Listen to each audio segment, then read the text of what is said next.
para nuestro segundo programa de Democracia 3.0. Tenemos la presencia de Iván Petrella. Iván es secretario de Integración Federal y Cooperación Internacional del Ministerio de Cultura de la Nación. Ustedes lo habrán visto en medios, tiene una presencia mediática importante. Ya desde su época de director académico de la Fundación Pensar, Iván hasta diciembre fue legislador de la Ciudad de Buenos Aires. Tiene un doctorado de la Universidad de Harvard en Derecho y Religión y es autor de una serie de libros: El futuro de la teología de la liberación, Más allá de la teología de la liberación, y el más reciente y pertinente para nuestra conversación de hoy, Que se metan todos, el desafío de cambiar la política argentina, un libro del año pasado, 2015, que acaba de acaba de lanzar su segunda edición. Pero también lo habrán visto y leído en numerosos artículos en Diario de la Nación y en otros medios y en apariciones televisivas. Iván, muchas gracias por estar. Gracias a ustedes por la invitación. Me sorprende tu voz de locutor, Gaby. No sabía de esa faceta, pero realmente tenés voz de locutor. Me lo habían dicho, pero en ámbitos que no corresponde señalar. Iván, los que te conocen saben que vos tuviste una carrera académica exitosa en el exterior y que decidiste terminarla abrupta y tempranamente. Entonces, esta pregunta que yo te voy a hacer ahora para comenzar, seguramente en los últimos años la estás contestando o pensando de una manera diferente a lo que hubieras hecho desde una posición académica. La pregunta puntualmente es: ¿con qué objetivo, para qué propósito trabajás cada día? Es una enorme pregunta existencial, casi, ¿no? Porque uno pasa gran parte de su tiempo trabajando, o sea que la pregunta de ¿para qué trabajás todos los días? Es poco más la pregunta ¿para qué vivís todos los días? ¿No? Gran parte de nuestro horario de vida es horario laboral. A ver, cuando estaba en la academia te diría que trabajaba todos los días para que los alumnos que a mí me tocaban se alejaran del autoengaño. Ahí hay una definición de la educación que a mí me gusta mucho, que es: la educación es el intento de hacer del autoengaño una tarea más difícil, ¿no? Y creo que la educación tiene mucho que ver con eso, y era una de las cosas que yo por lo menos tenía en mente cuando estaba en clase. Ahora que, aunque sigo dando clases, estoy más metido en la política, la verdad yo veo una relación bastante directa entre ese ideal educativo y el trabajo en política también. Porque cuando uno no se engaña, o sea que ve la realidad supuestamente de manera un poquito más clara, se da cuenta al mismo tiempo que hay muchas cosas para cambiar en esa realidad. O sea que el paso de ese ideal filosófico, de dejar atrás el autoengaño, a la tarea de cambiar la realidad para que sea menos mala, cuya principal herramienta para hacer eso es la política, es como una transición bastante fácil. O sea que ¿para qué trabajo hoy todos los días? Es para que hacer de la realidad un lugar un poquito mejor. ¿Y qué tipo, forma de engaño ves que prevalece en la sociedad argentina respecto a la política o a su propio potencial? Otra buena pregunta. A ver, creo que desde lo más conceptual a lo más práctico. Desde lo más conceptual, yo creo que un problema que tenemos en la Argentina en cuanto al autoengaño en la política tiene que ver con que hay una parte importante de la clase política que sigue pensando la política argentina dentro del marco del siglo XX. ¿Qué quiero decir con eso? Las dos grandes referencias del siglo XX en la política para América Latina, no solamente para la Argentina, son por un lado la Guerra Fría y por otro lado la dictadura. Y si uno mira, creo que los últimos, 6, 7, 8, tal vez 10 años de política argentina, ese fue el marco dentro del cual se pensó y se vivió la política. Un marco que creo yo, y la verdad que Cambiemos, que es la fuerza que hoy represento, cree también, de que es un marco anacrónico, ya en el fondo. Y creo que incluso la visita de Obama a Cuba cierra el capítulo de la Guerra Fría, ¿no?, en América Latina. O sea, eso desde lo conceptual. Ahora, desde lo práctico, ¿qué hace eso?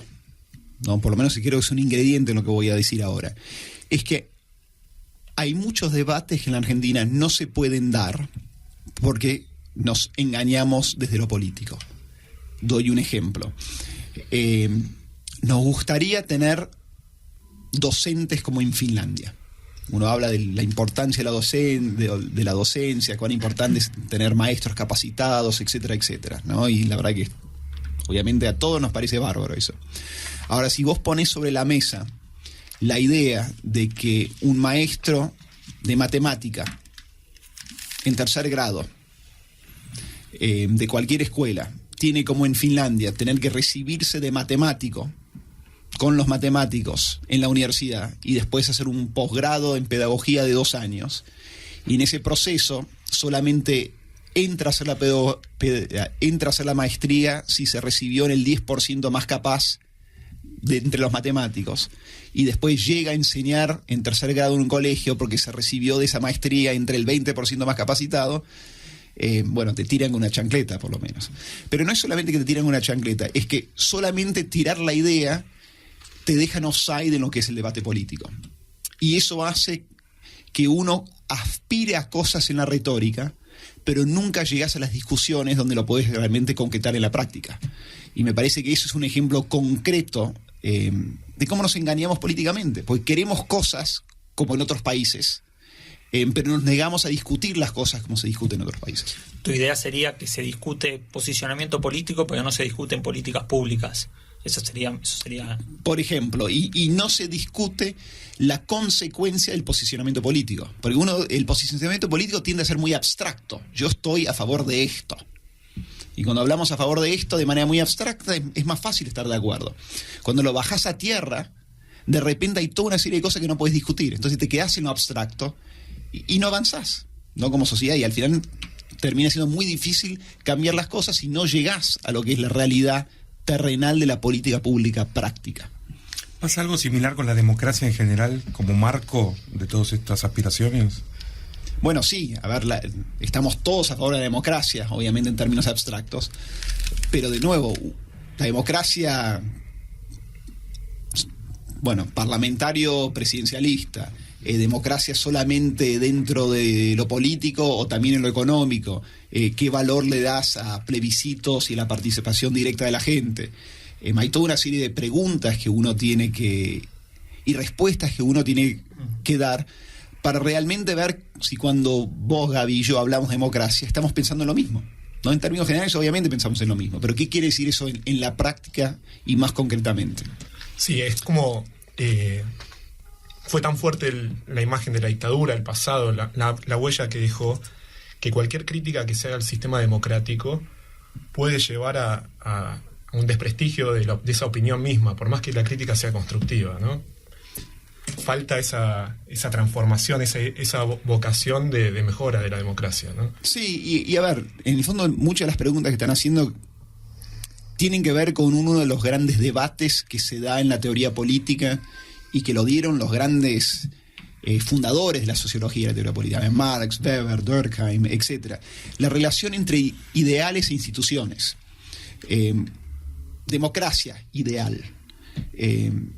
Pero ¿qué quiere decir eso en la práctica, ¿no? Y ese equilibrio y esa transición entre nuestros ideales políticos y cómo se baja a tierra es una pregunta que nunca tiene una resolución definitiva, pero es, en el fondo, la carne esencial de toda, no solamente de todo pensamiento político, pero toda práctica política que busca ser transformadora. Digamos, si no tenés las dos partes, se pierde. Si no tenés el ideal que te empuja, te quedás más o menos siempre con lo que hay.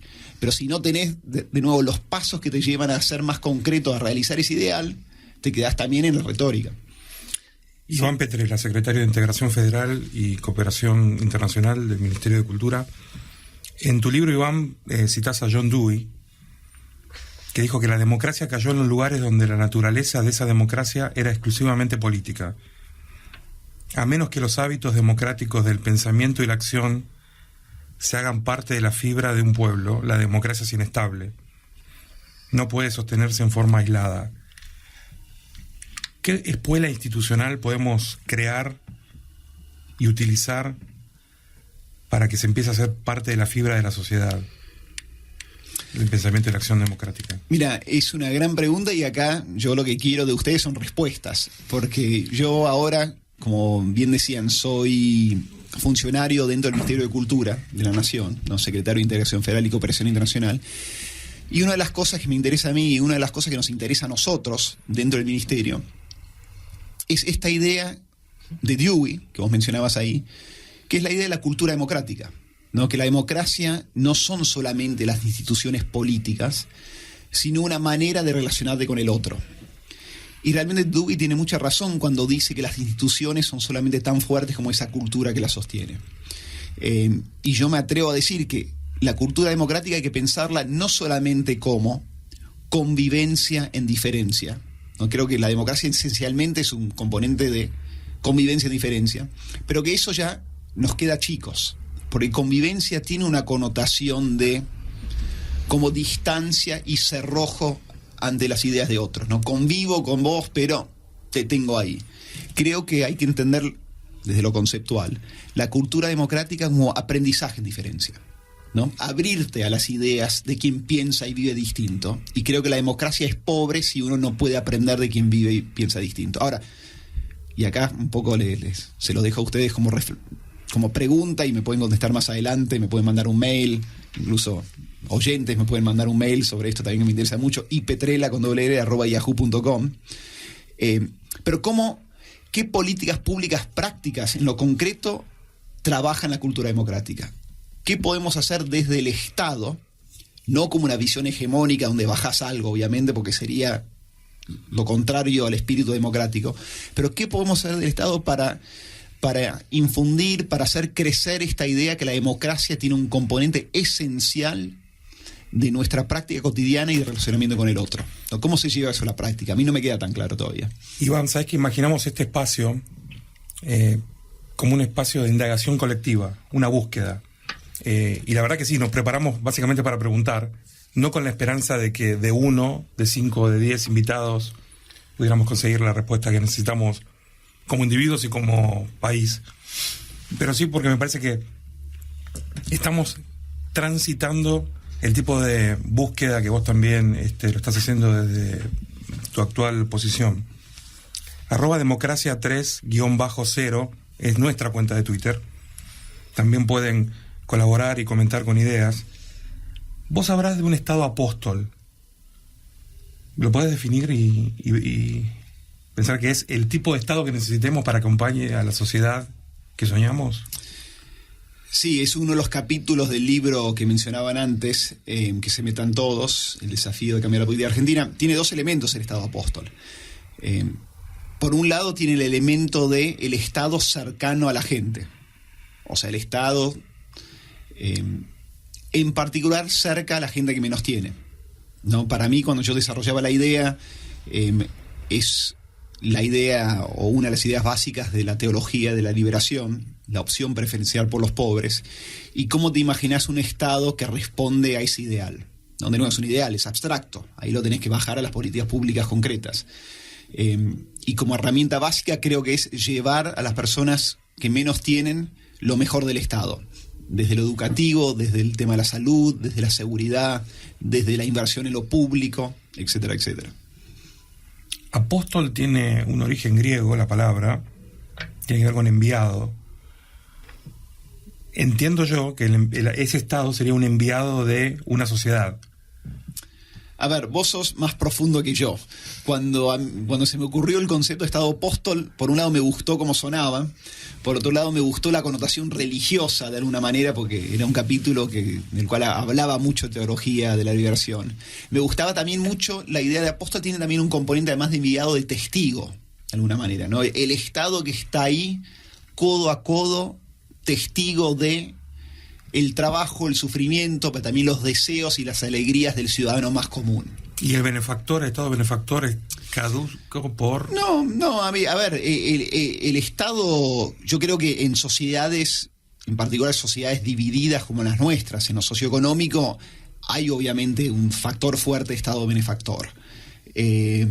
Tal vez tiene una connotación un poquito casi condescendiente, ¿no? El Estado que que baja con algo a lo que la gente no tiene. Por eso lo del Estado que acompaña o el Estado apóstol me gustaba más. Pero claramente eso no elimina todo lo que tiene que ver con lo que el Estado necesariamente le tiene que dar a la gente. Y por ende es un Estado benefactor al mismo tiempo.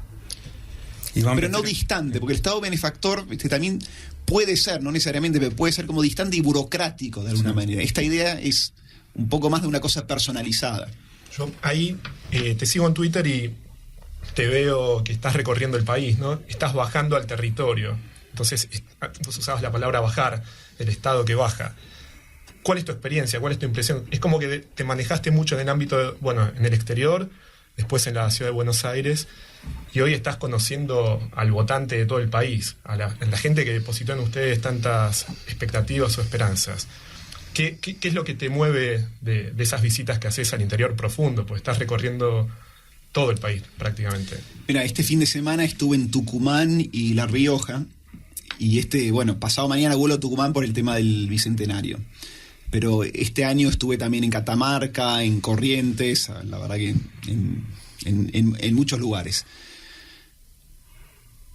Yo cuando viajo a las provincias, siempre vuelo con una mezcla de como alegría y frustración al mismo tiempo. Alegría por un lado porque casi siempre te encontrás con personas, funcionarios y también personas, ¿no?, que no cumplen ninguna función estatal, con realmente un enorme entusiasmo y ganas de progresar y trabajar y de hacer cosas en conjunto. Esa es la alegría. La frustración, la verdad, es también ver cómo hay muchísimas necesidades muy básicas que son muy difíciles de resolver. Porque, no tenemos los recursos nosotros desde el Ministerio de Nación, ¿no?, Cultura, hablando de nuestro rol, o porque falta mucho trabajo por hacer en cuanto a la capacitación de recursos humanos también para hacer las cosas. A ver, hablando puntualmente de lo que me toca a mí en cultura, la Argentina es por un lado una superpotencia cultural. Somos el país de Messi, Maradona, Borges, Piazzolla, Marta Gris, Teatro Colón, Papa Francisco, el Malbec, tango, Reina Máxima, digamos. Somos una superpotencia cultural. Pero de la misma manera que vos tenés muchísima gente sin tendido eléctrico o cloacas, tenés muchísima gente en todo el país que no tiene acceso ni a oferta cultural ni la capacidad de desarrollar su propia identidad o potencialidad cultural. Entonces, ¿cómo haces para trabajar eso, ¿no?, en 4 años y con recursos muy limitados? El énfasis que estamos poniendo nosotros es en la capacitación de gente. El Ministerio de Cultura de Nación por mucho tiempo fue una especie de productora de eventos. Mandaba parlantes, mandaba artistas, y lo que te encontrás es que se hicieron muchos eventos, pero el tipo que viene después no puede construir sobre nada, ¿no? Porque mandaste un parlante, se escuchó muy bien el recital y es efímero. Si vos lográs en 4 años mejorar un poco la capacidad estatal o capacitar los gestores culturales privados, el que viene después tiene algo sobre qué construir. Mira, hay una cosa que hacemos que a mí me encanta, que son los foros de cultura federal. Lo hacemos con la Secretaría de Cultura de alguna de las provincias. Por ejemplo, hicimos el primero en Catamarca, y ahí nos reunimos con la secretaria de Cultura de Catamarca, Patricia Saceta, una mujer que trabaja muy bien. Catamarca es una provincia kirchnerista, pero trabajan bien en cultura, y nos juntamos con ella y con los coordinadores de cultura de todos los municipios de Catamarca. Todos los municipios de Catamarca. Una reunión donde llevamos los programas que tiene el Ministerio de Cultura de Nación y trabajamos con ellos a ver cómo podemos cooperar en conjunto. ¿Y qué pasa ahí? Que es genial. Por un lado, los coordinadores de cultura de los municipios de Catamarca, en algunos casos te miran como si fueras un extraterrestre. Porque en muchos casos nunca fue nadie de Cultura Nación o un funcionario nacional jamás hablar con ellos y escucharlos.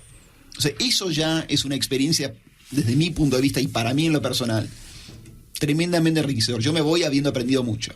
Por otro lado, armás las mesas de trabajo para que los municipios que están más cerca uno del otro se conozcan y trabajen juntos. Y después implementás, medidas de seguimiento sobre ese trabajo. Digamos, hay un trabajo enorme para hacer, que no requiere tantos recursos, de mejorar la articulación entre lo que ya existe. pero bueno, la verdad que me fui de mambo con la respuesta, pero es alegría y frustración al mismo tiempo. Pero después de tu respuesta entiendo un poco menos la frustración, porque ahora en Catamarca rompiste el hielo. Se supone que si vas una segunda vez... Claro, pero lo que pasa es que las necesidades son inmensas y al mismo tiempo son muy básicas. Las necesidades pueden ser desde la necesidad de un teatro, bueno, que ya es una necesidad más grande, ¿no? Porque hacer un teatro requiere muchos recursos. O puede ser, necesitamos un micro, porque los coros juveniles, ¿viste?, nos cuesta llevarlos a distintas partes de la provincia. Y parece como, bueno, claramente un micro, porque el Ministerio de Cultura de la Nación no puede pagarle un micro a X municipio o provincia, pero cuando le sumás que todos necesitan un micro, claro, y todos los municipios necesitan lo mismo, ¿viste?, no da, lamentablemente. A ver si te parece pertinente esta cita de otro de tus libros. Vos citás a Juan Luis II, que dice: la democracia es el vehículo de liberación para aquellos que históricamente han estado en veredas opuestas, los opresores en una, los oprimidos en la otra. La democracia opera una revolución en ambos, permitiéndoles construir juntos y ahora formas de relacionamiento sin dominación. ¿Por qué el presupuesto tiene que ser el de cultura? O el de nación en cualquiera de sus agencias o ministerios. ¿Por qué el presupuesto tiene que ser de cultura? A ver, no sé si con la pregunta me estás sacando de la parte económica o si... A ver, por un lado... Es una oportunidad para que los opresores históricos, digamos, se reconcilien con los oprimidos. La cultura es un ámbito... La cultura es una herramienta central. Hay muchos casos, testigos, Medellín es uno de ellos, que es una herramienta central para la integración social, ¿no? Igual no sé si entiendo de todo la pregunta. ¿Por qué tiene que ser presupuesto del Ministerio de Cultura de la Nación? A ver, por un lado no tiene que ser necesariamente, pero si uno mira lo que es el presupuesto de Cultura de Nación, que no es un presupuesto enorme, con lo que son los presupuestos de las Secretarías de Cultura de las provincias, hay una diferencia importante. En general, los presupuestos en cultura tienden a ser bajos. Al mismo tiempo, a ver, no solamente tienden a ser bajos, es que hay mucha temática acá para trabajar y es algo que estamos muy enfocados en el Ministerio de Cultura de la Nación. Por un lado tienden a ser bajos, por otro lado, como cultura es algo más ambiguo que hacer una ruta. Generalmente se han hecho políticas públicas sin medir realmente el impacto, entonces vos no sabés si esa plata la estás gastando bien o mal. Y en el pasado también se hizo mucho con un criterio de espectáculo y no de construcción de capacidades. Nosotros lo que estamos tratando de hacer, y la verdad que estoy esquivando lo de opresores y oprimidos, porque la verdad que no me queda claro, Gaby, para qué lado vas, pero lo que estamos buscando hacer entre cultura y nación es que lo que hagamos se pueda medir y lo que hagamos puede hacer contrapartidas entre cultura-nación y las provincias o los municipios, porque la verdad que cuando las dos partes ponen plata se tiende a trabajar mejor y tiende a haber también una especie de contaduría cruzada entre lo que hacen ellos y lo que hacemos nosotros, y lo que hacen ellos. Explícame un poco más tu idea de la cita. La posibilidad de estar en algunos ámbitos de discusión de políticas públicas entre funcionarios de distintas provincias de LOA. Incluso de cultura, y me pregunté si hay forma desde el Estado, más allá de gastar en un micro en particular o en un ámbito físico, de promover un movimiento de opinión que, no voy a decir arrincones, no quiero ser extremista, pero que invite a el empresariado, por ejemplo, sobre todo en provincias donde, como Jujuy, por ejemplo, donde los empresarios fuertes han tenido históricamente mucho poder y desde Buenos Aires se la ve como feudos, a que vean esto una posibilidad de reconciliación histórica, que fomenten no solo unidades de negocios que en definitiva lo termina beneficiando a ellos, dando en el camino trabajo, pero una gran reconciliación con otros sectores de la sociedad a los que ellos han oprimido. Está bien. No, entiendo. Pasa que en el fondo, a ver, los cambios políticos que dependen de una especie de conversión de un grupo de gente hacia el bien, me parece que son difíciles de predecir o de lograr. Lo que sí, y es un desafío pendiente en la Argentina, y es un desafío pendiente también porque la discusión política es difícil realmente incluso sacar el tema, lo que son los me sale la palabra en inglés, digamos, pido disculpas porque viví mucho tiempo afuera, pero el partnership, ¿cuál sería? Sociedades. Sí, bueno, sociedades mixtas, público-privadas. Algo que estamos trabajando dentro de Cultura Nación es una ley de mecenazgo nacional, claro, ¿no? Que obviamente facilitaría eso.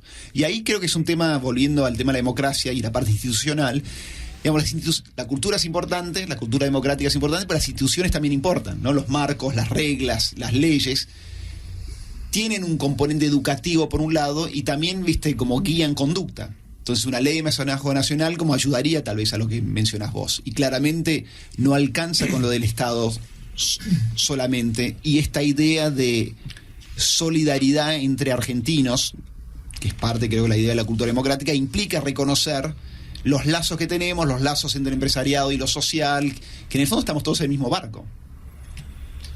Sí, ahí dentro del rol del Ministerio de Cultura, bueno, vos esto que hablas de los lazos, ¿cómo se aborda hoy en día si existe la cuestión de la construcción de la argentinidad, ¿no? Como hoy en día está como visto todo desde el ámbito futbolístico, parece, ¿no? Está un poco en línea con lo que vos planteás, ¿no? Como ir articulando con las distintas eslabones, con los ministerios, los municipios, pero esta vinculación interpersonal a la vez hacia a la argentinidad en sí, ¿no? Es difícil de definirla de alguna manera. No sé si estamos pensando en la misma línea, pero mi primera impresión, y también creo que es como lo estamos viendo hoy, por lo menos dentro del Ministerio, es que la idea misma de la argentinidad es medio problemática. Digo, no, me parece que no es tarea del Estado la construcción de la argentinidad como un factor de identidad, que no sé qué querría decir, la verdad. Creo que es tarea del Estado realmente trabajar por quienes menos tienen, desde lo físico, desde lo cultural, desde lo económico, pero eso no implica bajar una línea de qué quiere decir ser argentino. Incluso, la verdad, si uno lo hiciera desde el Ministerio de Cultura Nacional, los primeros que se opondrían y pondrían el grito en el cielo son las provincias, y lo verían como una especie de imposición unitario sobre un país que es federal. O sea que tal vez estamos pensando en dos cosas distintas, pero no vemos como una tarea la de definir la identidad argentina. Todo lo contrario, que eso surge de manera fluida y permanente y es cambiante, y cada ciudadano pone su granito de arena en esa construcción. Estamos hablando de la relación entre distintos actores sociales, mencionamos específicamente el vínculo entre instituciones democráticas renovadas y la sociedad. ¿Cómo pensás en esa nueva agenda la función del intelectual? Te lo pregunto no solo personalmente, si es compatible tu función de tu lugar como intelectual con tu lugar como funcionario, sino, digamos, qué nuevos modos de intervención, qué nuevas estrategias de intervención pensás que deberían tener los intelectuales respecto de las que tuvieron tradicionalmente para este nuevo vínculo que vos estás proponiendo entre instituciones democráticas y participación ciudadana. Me siento como mi defensa de tesis. ¿Qué estamos indagando, Iván? No, a ver, es una gran pregunta, la verdad. Y te voy a contestar de manera muy general y te mereces una respuesta mucho mejor. A ver, por un lado, creo que la tarea del intelectual siempre, obviamente, es ser crítico y en particular crítico del poder, de lo posible. Creo que como regla básica no se puede salir de eso como un denominador mínimo. Al mismo tiempo, a mí me gusta algo que escribió hace poco o dijo hace poco en una entrevista el actual director de la Escuela de Frankfurt, que no me acuerdo el nombre en este momento, no sé si alguien se acuerda, pero el actual director de la Escuela de Frankfurt dijo en una entrevista: mira, la Escuela de Frankfurt de la época de Adorno, Horkheimer, era muy pesimista, era todo negro, gris, ¿viste? Eran muy pesimistas en cuanto a la posibilidad de realmente transformar sociedades. Y se entiende porque salían del fascismo, salían del quilombo que había sido Europa, se habían fugado de Europa, habían ido a Estados Unidos. Se entiende que eran pesimistas. Pero él después dice: hoy, en sociedades democráticas, los intelectuales también tenemos, además del deber de ser críticos, el deber de ser optimistas. De ser optimistas porque en democracia es necesario ser optimista de que las cosas pueden cambiar. Si vos perdés la esperanza de las cosas pueden cambiar, desaparece la democracia. Y creo que en la Argentina los intelectuales han sido muy buenos desde la crítica, pero han sido muy malos desde el optimismo y la esperanza de que las cosas pueden cambiar. Y voy a dar un ejemplo. El año pasado armamos con unos colegas algo que se llamaba el Grupo Manifiesto. Era una especie de grupo de intelectuales, pensadores, curiosos de Cambiemos. E invitábamos a dar una charla de unos 20 minutos a algún referente intelectual importante que generalmente no tenía nada que ver con Cambiemos. Y vino uno muy famoso, muy mediático, ha escrito libros importantes, muy conocido, y dio una charla donde habló pestes, pero pestes del kirchnerismo, pestes y pestes del peronismo, y cerró diciendo, pero bueno, entre Scioli y Macri, voto a Scioli. Y varios levantamos la mano, yo levanté la mano, y la pregunta que le hice fue, pero escúchame, podés votar a quien quieras, etcétera, etcétera, pero después de tu exposición donde hablaste pestes del kirchnerismo, incluso del peronismo, más allá del kirchnerismo. ¿Esto fue previo al balotaje? Sí. ¿Ya estaban definidos? Sí. Previo, fue pre-primera vuelta, ya se sabían quiénes eran todos los candidatos, okay. Pero no fue entre medio. ¿Cómo es que decís que votás a Scioli? No entiendo. Y la respuesta fue, mira, yo sé que Scioli es un desastre, palabras de él, no palabras mías, sé que Scioli es un desastre, pero tengo miedo que si gana Macri no lo dejen gobernar y tengamos otro despelote como el 2001. Entonces vos ahí tenés un ejemplo perfecto, un intelectual, un tipo inteligente que ha escrito mucho, que es una referencia y un formador de opinión, que creía en ese momento que la Argentina no iba a poder cambiar nunca. Le parecía que el kirchnerismo y los peronistas habían gobernado mal, pero eran la única alternativa posible. Cuando vos le repreguntaste, ¿qué dijo? Pero no, la respuesta terminó siendo esta. En el fondo creo que es o lo malo o un cataclismo social. Y la verdad creo que ahí te das cuenta que en democracia el intelectual, además de ser crítico, tiene que tener algo propositivo para dar también. Pero Iván, no te quisimos arrinconar. Perdón, sí. Además, si no lo estás haciendo, te estás autoengañando también. Claro. Siempre hay otras áreas, siempre hay una posibilidad mejor. Precisamente, como imaginamos este ejercicio como uno de indagación colectiva, siguiendo la dinámica de la búsqueda del tesoro que jugábamos cuando éramos chicos, danos la siguiente pista. Danos, o un ejemplo de un intelectual optimista, o como dice algún amigo en común, esperanzoso, o de algún libro, algo que nos ayude a seguir en esta... Pero contemporáneo... Lo que sea útil para esta búsqueda de esta construcción de la democracia para el tercer siglo argentino. Qué sé yo, John Dewey, que vos lo citaste, intelectual optimista. Marx, para mí, era un intelectual optimista, veía una salida, veía algo mejor, proyectaba hacia eso. Alguien que sé que todos nos gusta y hemos leído, un intelectual brasilero, Roberto Mangabeira Unger, claramente también muy crítico y muy optimista. Murió hace un par de años filósofo norteamericano Richard Rorty, también intelectual optimista. La verdad es interesante y acá merece una reflexión y un estudio más profundo, y yo solamente aludo al tema ahora. La filosofía norteamericana y los pensadores norteamericanos tienden a ser optimistas.